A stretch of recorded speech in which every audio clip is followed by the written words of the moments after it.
Brewer Fanatic podcast. My name is Brock Beauchamp, and this is Jason Wang. How you doing, Jason? I'm doing okay. I'm doing okay. Competitive game didn't swing our way, but it was good baseball, so I really can't complain too much. Yeah, it's actually one of my notes in the on the game. I'm like, this is the first actual baseball game of the series, in my opinion. Because I Yeah, mean, it was fun watching the Brewers win the first two, but let's be honest, they were not engaging baseball games. They jump out to a huge lead in the first two innings, and then nothing would happen. But this was right down to the wire. yeah. It was exciting all the way through. I think the Cubs did all their scoring in the first inning, if I'm not mistaken. But I think Brewers kept it interesting. The Cubs bullpen, and we'll talk more about this later. Like they showed up and showed out. And I told Jake this after the last game. Like Wrigley, when it's popping in the postseason, even through the TV, it's a really good energy. So I think that it was definitely the most exciting game of the series so far, the most competitive, and the closest. Even if the result maybe was not the ideal one that our Brewer Fanatic listeners were looking for. No, and let's be realistic. They're not The Brewers were not going to win every game. The Cubs are pretty evenly matched against them, and dropping the first game in Wrigley, there's no shame in that. And it after the first inning, it looked like it could be an ugly one, but the Brewers bullpen continues to be basically invincible in this series. Yeah, there's a lot to be grateful for. Obviously Quintana gave us 3 innings. That was good. I mean, that was kind of necessary after Priester got taken out with 2 outs, right? Like he didn't really give any length, so we needed to get some guy to eat some innings. And then, man, the Grant Anderson coming out party. I've been saying it since day one. I know he's kind of a controversial bullpen arm. I know a lot of people were not a huge fan of him at times, but his first inning, dialing it up to 95 to punch out Seiya Suzuki, I think that was a huge, huge moment right there. And he was obviously gassed. The pickoff to cut down Kyle Tucker, Yes, get right? Kyle Tucker on first. That was so huge. And then punching out Ian Happ with the sweeper at the knees, and you could see him kind of come off the mound just fueled at that. And then he gave us another inning of scoreless pitching. So I think 2 innings in a game like this is huge, and we hadn't seen him pitch in the postseason yet. And his debut this year was pretty good. So hopefully he's going to get more playoff outings in the future. Yeah, and he even managed to run off the mound without doing the fist pump scream like Miz. That Yeah, would have I didn't gone know over that. well with the Wrigley crowd. Yeah, apparently that caused a lot of. I didn't know that until afterwards, but It that did, was yeah. a. I thought it was a cool moment. I apparently was. I did not know that was a not unanimous opinion. I just thought it was a funny thing. Like you could tell, like I don't get why people got upset about it. Mhm. Like Miz is a young pitcher, especially over his last handful of starts. He had control issues. He basically looked invulnerable when he came up, and then he struggled. And in that outing, like he had some wildness issues, and Right. he was just pumped that he got through it. Like, I mean, I can't even imagine what kind of feeling that would be like to be out there on the mound for the first time in the postseason and like not have your best stuff, not have your best command. Yeah, go ahead, get excited, dude. Yeah, I think that's Have one of the fun. reasons I love Pete Armstrong so much is he plays with that emotion, be it good or bad. Yeah. Even today, like there is like a tailor-made fastball that he just missed and he got under it and he like flipped out immediately. And obviously, that call where he kind of got rung up on that swing, like that's the guy that loves to play ball and you can kind of see it in the emotion. And I love seeing that kind of across the league. That's what makes the game exciting. Otherwise, it's like pretty stale. Like everybody's just going around straight faced. So emotion here and there, everywhere on either team. Like it's exciting, man, and it's what makes these games so fun to watch. Yeah, I mean, I like PCA. I think he's an exciting player to watch. I don't love the fact that he's on the Cubs and the Brewers play him a million times, but yeah, he's a great player. And I mean, I could do without some of his haircuts. Like he showed up to spring training, I Oh, think, you with like like that a electric soccer blue? ball head. No, the electric blue is great. No, that part's great, but it was like cutting like a soccer ball pattern or something, Mm, and he might have had like a mullet going in the back at the same time. mm. It Like I think I said at the time, he looked like somebody who'd get his ass kicked in the first act of a Guy Ritchie film. Like if He's like a like minor lock, boss, stock, minor and mob boss. yeah, exactly, and just Yeah. gets the crap kicked out of him. But man, yeah, the Brewers weren't going to win every game. It was real disappointing. Over at Northside Baseball, Jason Ross wrote about how the Cubs could get to Quinn Priester, and Jason's a fantastic writer, and it turned out he was really just spot on. Like Priester's cutter, lefties had been destroying it. Mhm. He went out there and just everybody teed off on him, and he didn't have any command. Nobody had command in those first couple innings, and it was pretty ugly to watch. Yeah, so Priester threw 39 pitches. As I said, he got 2 outs, and most of his at bats were not particularly competitive, right? So the home run to Michael Bush, that was a middle cutter, and if that's coming in low 90s to a guy like Michael Bush, that's getting slapped out of here. The walk to Kyle Tucker, I don't know if this is. I feel like this has been a trend in this series. Is like people in the early innings have been very tentative to pitch to Kyle Tucker, and he's getting a lot of 4 pitch, 5 pitch walks. There were 4 Yeah. big misses when he got walked. Ian Happ 5 pitch walk, right, and then PCA got a middle slider to get that single. So he really didn't get in a lot of good counts. Really didn't look comfortable. Nick Mears, he had a similar issues over a smaller sample, but he was missing big, and obviously that wild pitch was not an ideal result. Brought in another run, and yeah, I it mean, was very shaky. that was the difference in the game right there, ultimately. Yeah, I mean, right. It was a Yeah. one-run game, right? So like Yeah. these little mistakes where you're missing and you go from could have been a 1-2 count and now it's 2-1. Like those inflection points in each at bat, they seem kind of small on paper, but over the course of an entire 9 inning game, those mistakes can add up, especially if you're making multiple of them in a single half inning. And ultimately, like who knows, like one different thing could have changed the entire outcome of what ultimately happened. Yeah, absolutely. And it's just very unbrewers like to, walk a couple guys, wild pitch, and ultimately that's what loses you the game. Felt like I was watching the Twins more than I was watching the Brewers that first inning. Throw a little shade at my Minnesota Twins there. Um, but I mean, okay, so you're the Brewers. What are you doing game 4? It's a good question. So I mean, we have to have Freddie start tomorrow, right?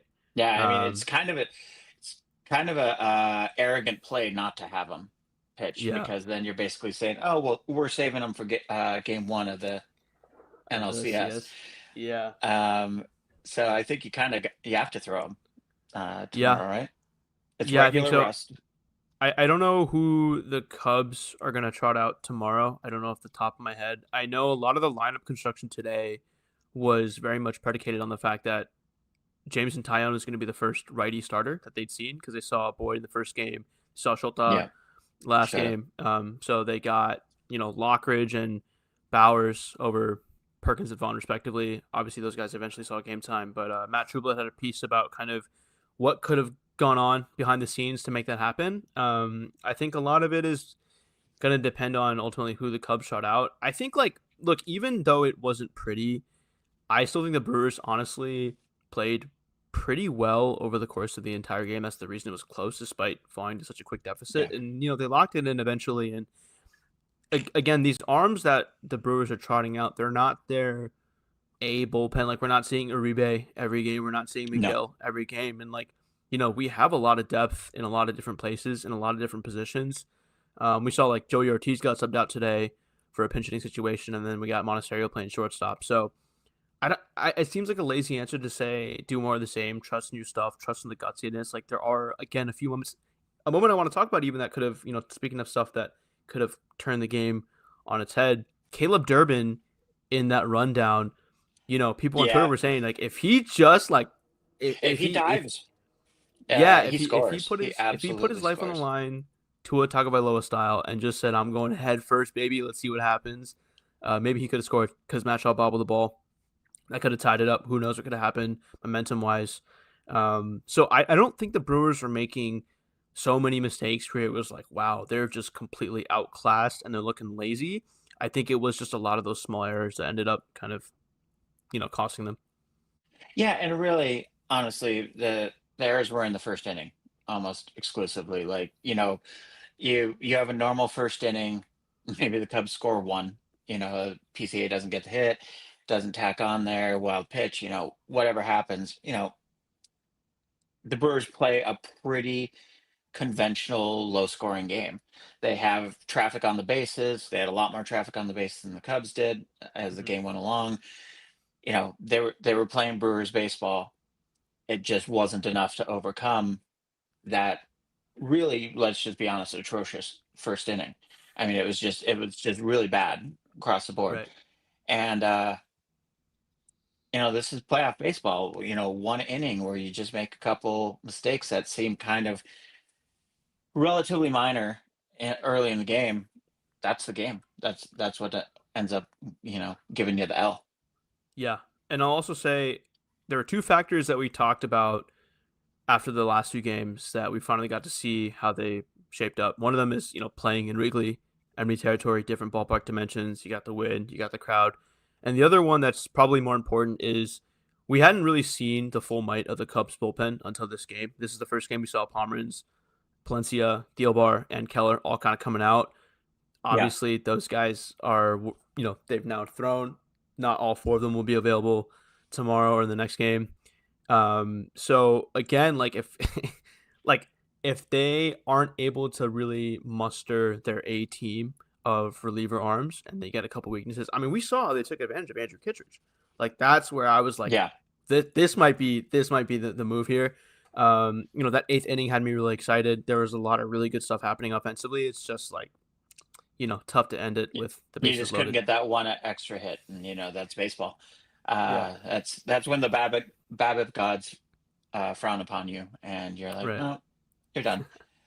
Yeah. But yeah, you're absolutely right because the Cubs had been playing from behind the entire series up until you know after Tyone exited. That was the first time they got to deploy their bullpen in the way Craig Counsell wants to deploy his bullpen in the postseason. After they had played 24 innings of baseball or whatever. So I I think everybody on the Cubs bullpen, I think they're going to be available tomorrow. There's so many off days in this series, which I find annoying. I'm not going to continue beating that drum. I think it's not the way baseball is supposed to be played. But they had an off day. Most of them pitched tonight. Most of them can pitch tomorrow too, because then they have another damn off day after that if they win.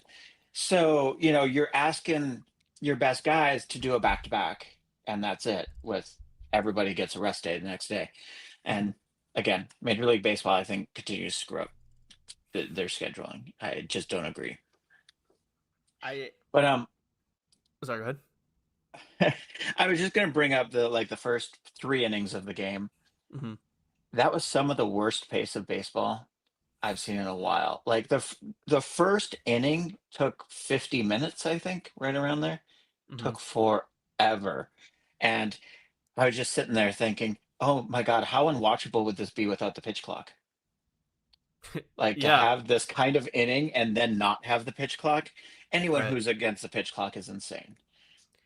Yeah, it's crazy because it got introduced in the 2023 season, and I just started watching baseball in 2022. I remember the postseason. Like I don't honestly remember how painful it wasn't. I do remember, who could forget that 18 inning ALDS game, Mariners versus Astros. Yeah, But yeah, like I know a lot of people were worried about like, oh, is this gonna push the pace in a way where baseball seems rushed, or is there still gonna be downtime? I think it just kind of helps in the situation. You also have long at bats, like Brandon Lockridge had a gutsy 13 pitch at bat today in the second inning. yeah, Like if there was no pitch clock, who knows what could have happened? And then I think that still gives the advantage to a team like the Brewers, which they always it seem does. on. They're not a big. They don't take a lot of timeouts. They're not doing the Nomar where they're like readjusting their gloves 35 Mhm. times and at bat. Like they're ready to play and they're always locked in. They rarely step out the box. So I think the pitch clock is great for the pace of play. It's great for this style of Brewers baseball.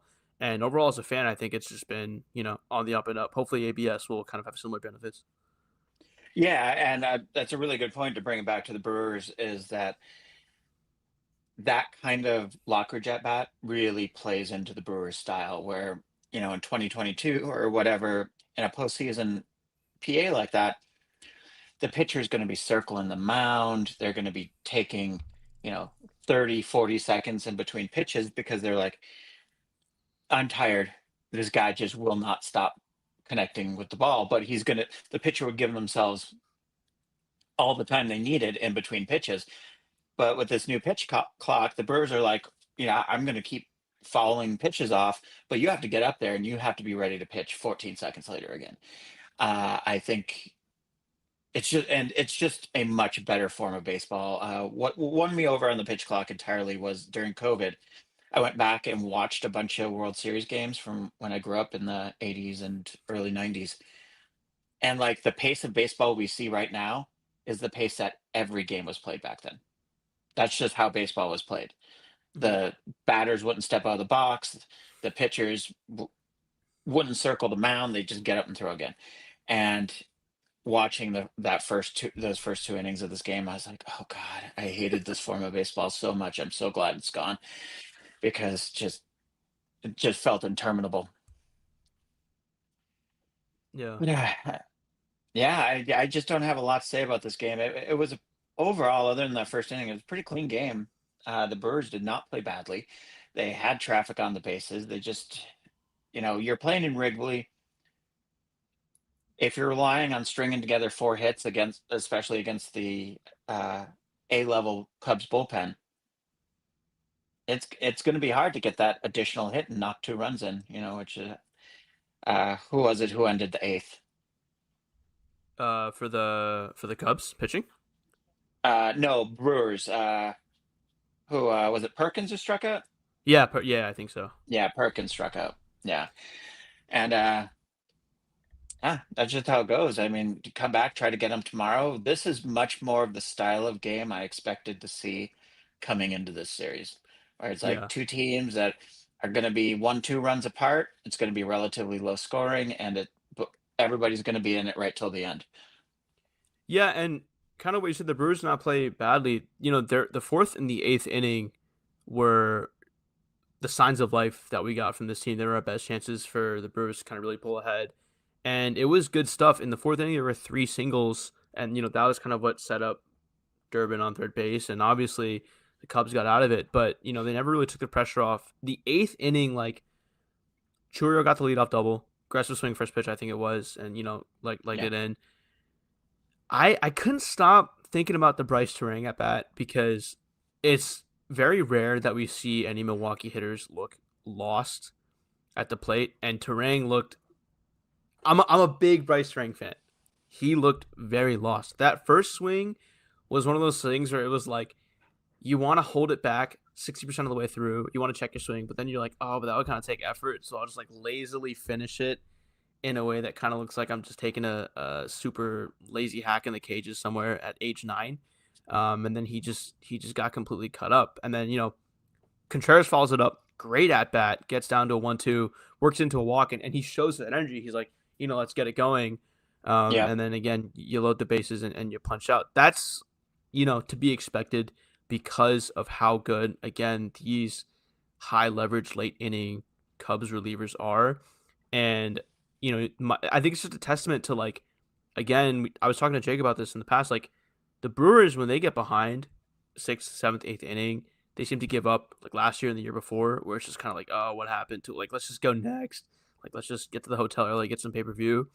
They want to win bad, um, and they want to do whatever they can to win. It's not always going to work out. And again, I wonder if Terang hadn't if he had put up maybe more of a competitive effort in that eighth inning, I wonder what would have happened. That could have, again, I'm just thinking of all these possible inflection points in this yeah, game, but you know, go, it's still competitive. This is what I expected. This is probably a more accurate assessment of how the teams are evenly matched, like you said. The other two games that were kind of a wash. Um, but another like really good highlight is like Jake Bowers. Like I don't want to kind of yeah. leave him behind. Like Again, he does it again.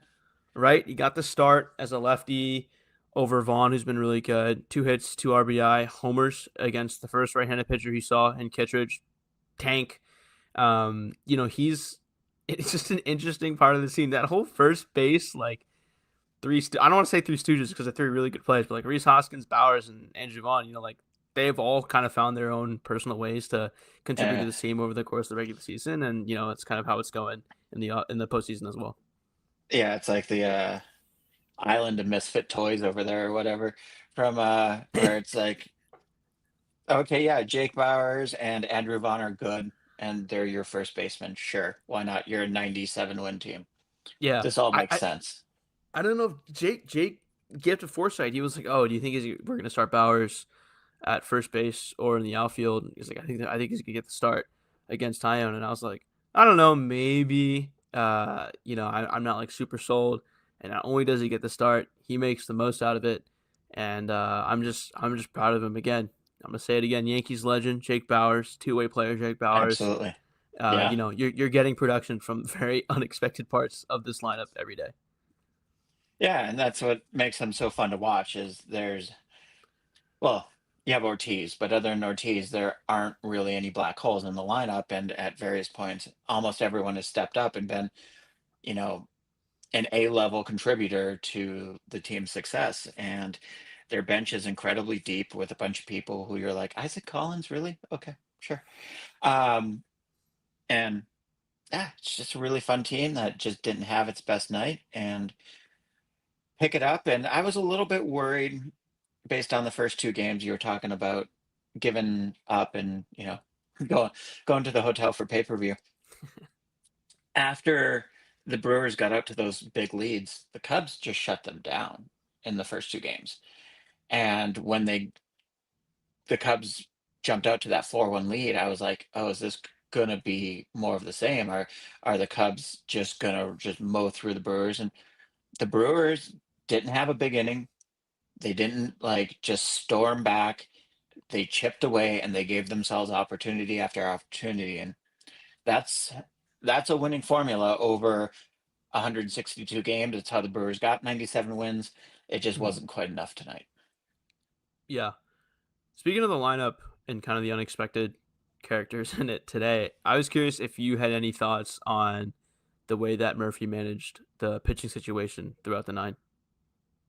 Well, I really liked that Aaron Ashby was warming up again because I really hate to see a Brewers game where Aaron Ashby isn't part of it. It just feels like it's just not real. You need Aaron Ashby involved somehow. And I had to get up and put my kids to bed during the middle innings. He actually didn't come in, did he? Because I think they went to Koenig, right? Yeah. I think that's right. Yeah. So I am not a big manager critique bullpen choices because my approach to baseball is now, okay, you not put a righty in against Kyle Tucker and PCA and all that. You can't do the incredibly stupid things. But beyond the incredibly stupid things, so much of baseball pitching matchups is, are you giving yourself a 52-47%, 52-47 chance, Hmm. or are you giving yourself a 54-46? It's like it is such narrow margins that Right. I tend to give managers a lot of leeway because they have so much more information about the actual person that day. Like, does he have a little bit of a head cold? Was his warm up crap? Is there some reason that I'm not seeing why you're not putting in this specific guy in this specific situation, unless it's egregious. Like, obviously PCA's up and it's a critical moment of the game. You need a lefty in there if you have one. Right. Beyond that, I just don't get into the really,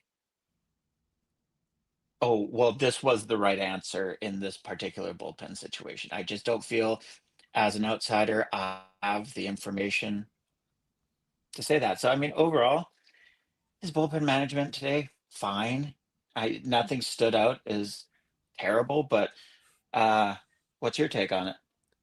Yeah, I think I always tell Jake, especially when it comes to bullpen situations, like hindsight is 2020, and it's really Yeah. easy to say like, oh, I wouldn't have put in Koenig, I would have put in Ashby or whatnot. And like you said, there's so much information that isn't made public that goes on behind the scenes that we have no knowledge of that it's difficult for us to make a truly informed decision. I think what I did like is Koenig, Koenig got taken out pretty much as soon as possible. He gave up two hits, and more Yeah. importantly, the line out that he gave up to Bush had an exit velocity of 99. So clearly, it was like, all right, Yeah. Koenig let's. was not having a night. He He wasn't was starting. so He was not yeah, finishing, and getting he him out. wasn't. Absolutely.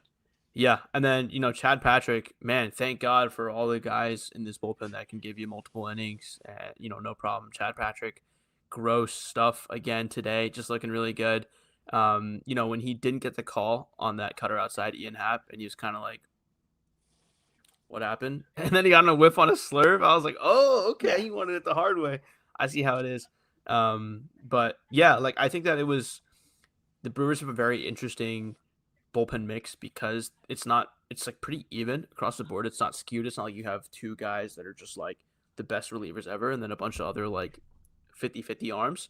Everybody's solid and everybody has like some unique piece of their arsenal, their arm slot, release point, some weird pitch shape thing that makes it a different puzzle to solve every time. And I think Murphy is making the most out of it. He isn't really leaving anybody in for more than 3 innings. I honestly think Peralta might be the only guy to pitch more than 3 innings in this series so far, and just making I'm sure. pretty certain that is accurate. Yeah. Yeah, so making There's sure been, everybody is just one time through the order and then change it up.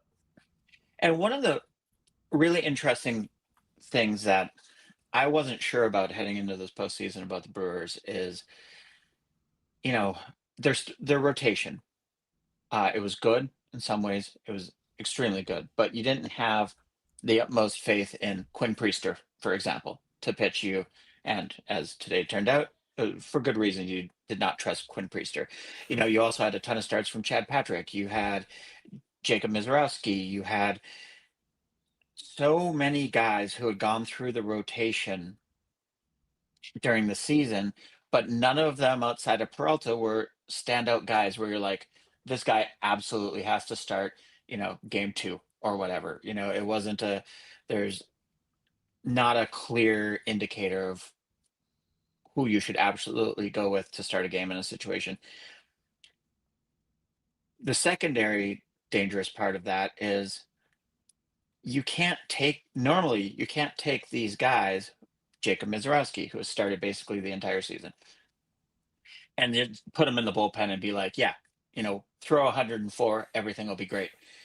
Those guys don't have the routine down. They're not used to coming in with runners on base or even in the middle of a game. But the Brewers have done this weird alchemy where they can put any of their guys in any role that they need. They're like, yeah, Chad Patrick, go out there in the seventh inning or whatever and give us two shutdown innings. Yeah, right on. Jacob Mizorowski, you've never even pitched in the postseason. Yeah, you're going to get two and a third or whatever you did in game two. The versatility of this roster on both sides of the ball is incredible. And that is one thing that just continues to flummox me uh, on the daily, watching this team. Yeah, I think they really value how well rounded a lot of their guys are, and you see guys playing all sorts of different positions and roles and filling in wherever they need to, and I think that's what makes this team so successful despite a lack of superstar power. And I also think it's interesting that you brought up kind of Quinn Priester because obviously he was taken out before the first inning even came to a close. But when Pat Murphy was getting interviewed, he was like, "Yeah, like we're gonna need him in the future, so we don't want to burn him out right Yeah, now." So even though yeah, I he saw had a that. rough outing, I still think there's like faith. I wonder how much of it was like playoff nerves, the jitters, maybe just wasn't his day. Those things are all things that happen to even the best pitchers in baseball history. And so like it's interesting to see that like he still had pretty explicit confidence in his guy. And Pat Murphy is a guy who like if he doesn't believe in you or if he's like tight at you, like, he will let everybody know. He's gonna be like, yeah, I benched this guy because he wasn't hustling. Like, you know. Yeah. Um, so to express that sort of vote of confidence and Priester to be like, yeah, like wasn't him today, but it will be him in the future. I think is still encouraging, and I think like for fans that haven't really been following Priester over the course of that 162 game season, maybe this wasn't the maybe this wasn't the best exposure or first impression, but No. he's come a long way since he was with the Pirates and the Red Sox, and I think that we just need kind of another start of data to be able to see what he's truly capable of in this sort of situation. Yeah, to go back to Jason Ross on Northside Baseball, his piece on Priester was interesting, where he explicitly called out the cutter to left-handers, and I'm sure that will be a topic of conversation between Priester and the Brewers this offseason. In the second half, he started using the cutter more, and it just hasn't performed for him. Um, I wonder. if there will be any dialing of that back in future outings in this postseason, assuming he does appear again this postseason. Um, but yeah, I mean, Murph's going to use everybody on his roster. He has shown that this postseason with his, he'd use Aaron Ashby twice if he could. But um, I just love to throw Aaron Ashby. Uh, um, but yeah, I mean, he God, as much as I liked Craig Counsell, and Craig Counsell is absolutely a smart in-game manager, like one of the most intelligent baseball managers there are. Um, Murphy's clubhouse, it feels a little more genuine. The guys seem to enjoy it a little bit more, and it's always easy to say that when you're winning, but also, are they winning at least in part because of the way he's using his roster and rotating guys around and really getting the most out of all 26 guys? Yeah. I know like there's a kind of a secondary a subplot I would say to this whole series is like the Craig Counsell betrayal of the Brewers and like oh Pat Murphy is like they keep bringing up like oh they work together in all these different professional capacities at all different times. Ultimately, I think both managers are good. They have their different strengths. I think Pat Murphy's style and his whole demeanor suits this team really well, and I think that's what's made him so effective. Maybe with the 23 or the 22 squad, which is definitely a little bit different. Maybe Councils is better. Again, it's hard to say, kind of in retrospect. I think what I do think that Murphy brings is this sort of grit of like, hey, stuff happens. It's not always going to be your night, but they have that resilience of bouncing back. And we saw that when the Brewers got mollywopped in the first series of the season so bad, and had everybody talking about torpedo bats for a week. No one had ever I talked know. about this stuff before. They're like, No. random guys on Twitter are talking about moment of inertia measurements and how like barrel with crazy, and then 4 weeks later You it's like I got forgot. crypto bros talking Yeah, I about was like I like forgot what that was. intricate physics Yeah, concepts. so you went from a team that was like, wow, we literally just got hogwashed out of town against the Yankees Yeah. to like two double-digit win streaks, most wins in the league. Um, 97 wins, most in franchise history. Like it's that seems to me like it would be two different teams in 2 different years. That all happened this year, right? So if Yeah. there's any chance that you take this and you wear it and you kind of wake up the next morning and you leave it in the rear view, and Rob Thompson always says like, oh, like these guys have like a short memory, and I didn't know what that meant at the time. It means like you don't kind of like stay dwelling on the mistakes of the past, and every day is a Yeah. new day to win. Is what I'm hoping for. Like even if they lose the next game at Wrigley, Game five's an AmFam, right? So there's Yeah. always another chance to win, and there's always going to be these small advantages on the margins to exploit and to seize. And I think this is the squad and this is the team to do it. Yeah, that's really well put. And that first Yankees series seems like a million years ago. Like, remember Nestor Cortez's start? Like, where he Dude, gave up like 14 runs and like, did he get an out? I don't remember. It was absolutely just a disaster start of disaster starts. And yeah, God, the torpedo bat thing. Nobody shut up about that for 2 weeks. And yeah. all the actual players are like, yeah, it's just a bat, man. Everyone was like, oh, I mean, the correct take is it depends. Everything in baseball is like, it depends, Yeah. right? And we still have guys using their torpedo bats. Like Cal Raleigh is a big proponent of it. It matches his Yeah. swing path and the way he plays Ben baseball. Rice, I think, of the Ben Yankees. I Arroz, saw he yeah, was using one. him too. But it's one of those things where it's like, dude, it's way more complex than like, oh, they're cheating. Like it's rarely Yeah. ever that simple. But dude, like even in the division, this is a division we thought was wrapped up in like June and wrapped up not by Milwaukee. We thought it was Yeah. Cubs all the way, right? Yeah. And the Brewers just stormed back, and so I want to see that momentum, and I want to see that same kind of attitude coming into the next game, and hopefully, we're able to kind of finally beat the first round exit allegations for Milwaukee. Man, that would be nice. Yeah. One thing I don't want to see though is that Cubs offense from the first half.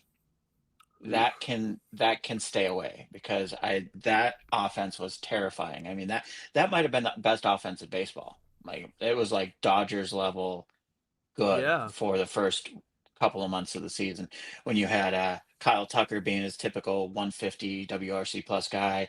Seiya Yeah. Suzuki was continuing his step forward with power. PCA looked like he was going to be a 50-50 guy. I mean, it was just absolutely insane. And thankfully, they have cooled off because no way the Brewers would have caught them Right. if they would have stayed at that level. Cubs were easily they probably would have been the only 100-win team in the league at that rate. But Yeah. yeah, I remember uh, Seiya Suzuki was so hot. People who are like, I have a lot of friends in Chicago. I went to school in Indiana.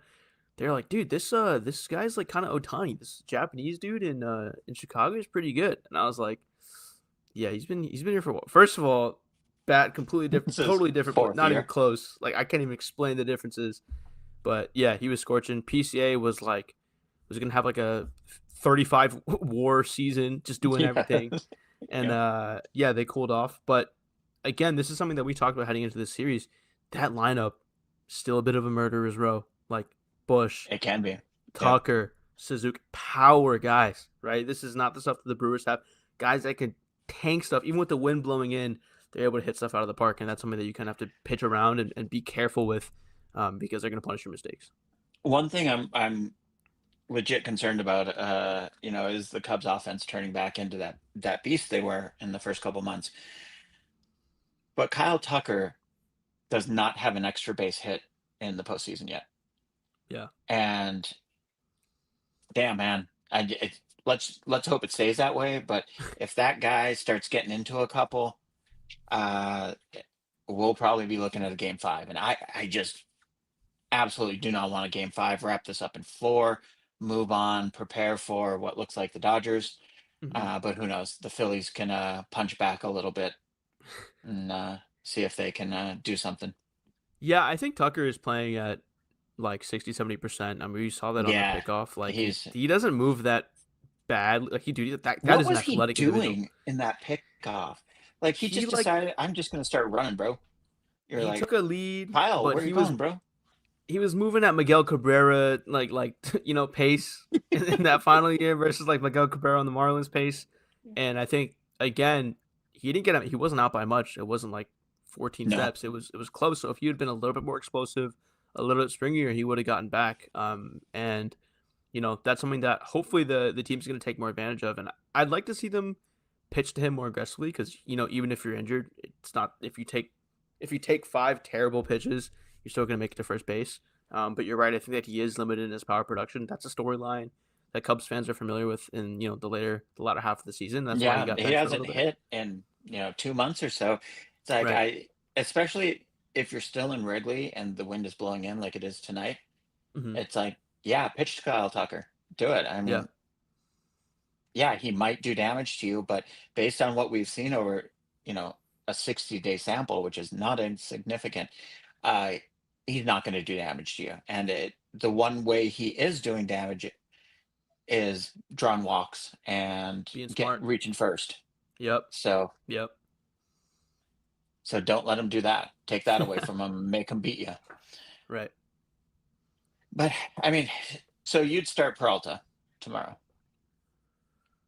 I don't really know if there are other options. I mean, Robert Gasser is still alive, I believe. But yeah, it's Yes. probably it's Yeah, probably that's a looking big Freddie ask, P. but It's probably looking yeah, Freddie P. Let's be yeah, completely real here. yeah. I mean, yeah. Don't get too cute, and then all of a sudden you're looking at a game five, and if you're if you end up in a must-win baseball situation, it doesn't really matter how good you are. You have very a low 50% chance to win at best. Right. That's just baseball. Two hops and all of a sudden three more runs have scored and that's your game right there. Right. So close it out while you can, and hopefully we will have a much more celebratory stream tomorrow. What Yeah. time's first pitch tomorrow?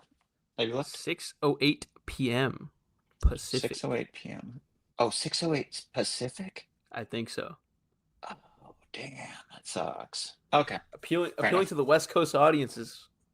Yeah, yeah. The Cubs and Brewers, notorious West Yeah. Coast draws. Yeah, Dodgers and Mariners, but Yeah. get those Brewers going, West Coast. Mhm. Okay. I'm Brock Beauchamp. This is Jason Wang, and thanks for checking in with us. We will be back tomorrow, either me and Jason or Jason and Jake. Thanks for checking in. Bye, everybody. Peace.